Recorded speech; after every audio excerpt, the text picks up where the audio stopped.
I need you guys to do me a favor and going ahead and hit that sub button for me. Everything you possibly need to know about the Boston Celtics can be found right here at Celtics Today by Chat Sports. And all of our new subscribers are going to get a shout out on the next show. So go on ahead and hit that sub button for me.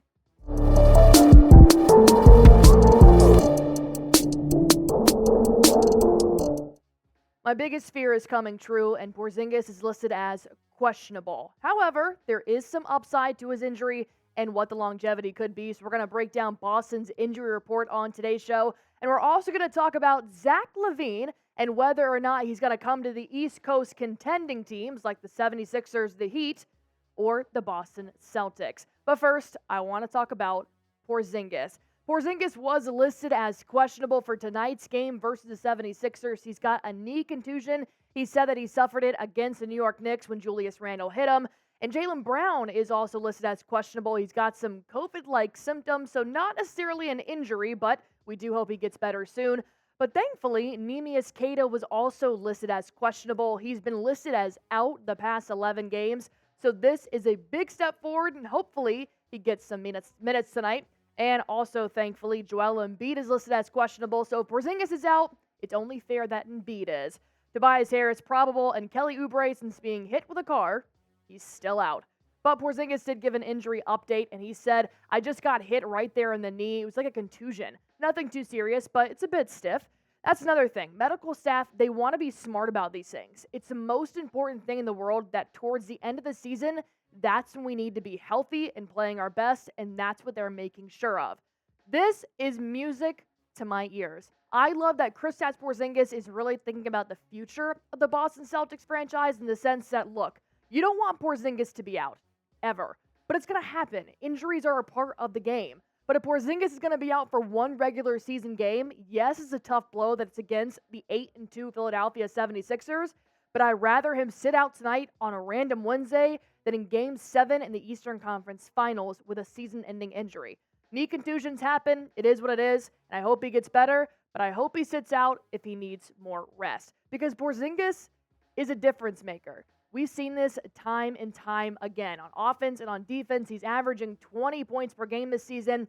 I was skeptical about the trade in the beginning, but now I wouldn't want him on any other team because when you look at the career he's had so far, Kristaps Porzingis is scoring about 1.6 points per possession out of post-ups, ranking in the top 4% in the NBA. He's shooting career highs in field goal percentage, effective field goal percentage, three-point percentage. Literally everything that's going up is looking better for Kristaps. He's top 10 in contested twos and three-point shots.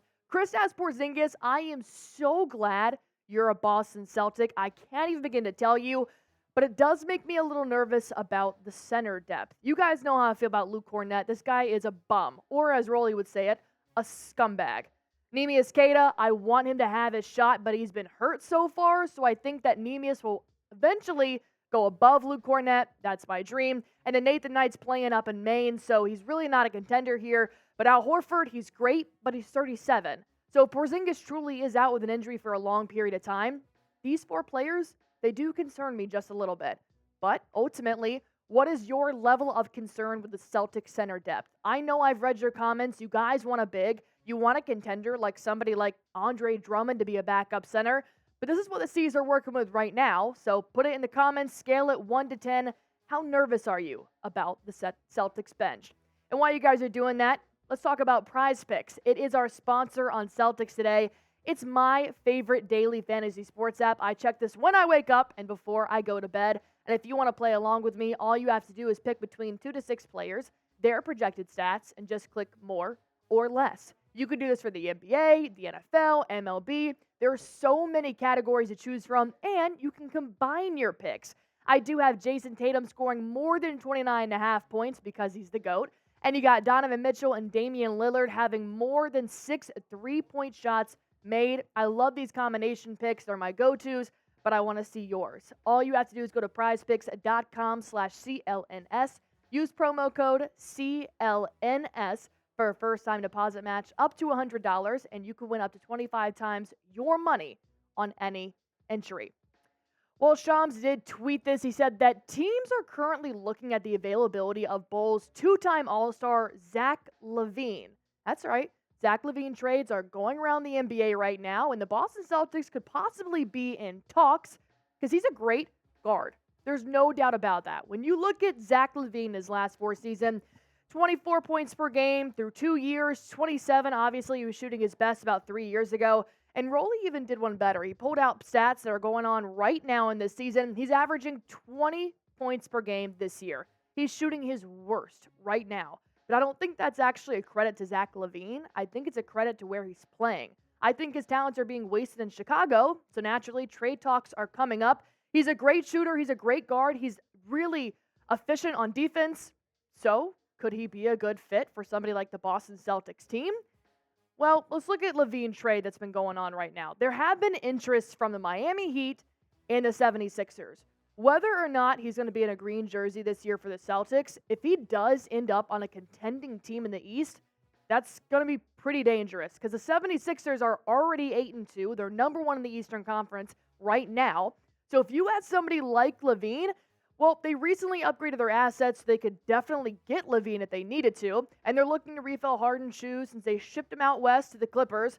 Tyrese Maxey just dropped a 50-piece the other night. Joel Embiid is the last MVP to win last season, so when you add somebody like LaVine, that's a game changer for the Celtics if they go up against the 76ers, and that could definitely change the record moving forward.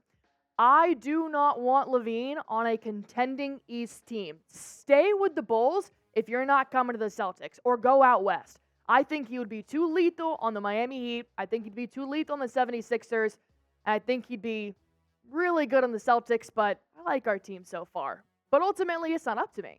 It's up to Brad Stevens. And we all know this man does not sleep. If he sniffs a trade out, he's going to look into it. I can almost guarantee you that. I never thought Jrue Holiday was going to come to the Celtics. Brad Stevens made that happen. Porzingis, never my wildest dreams, but I love it.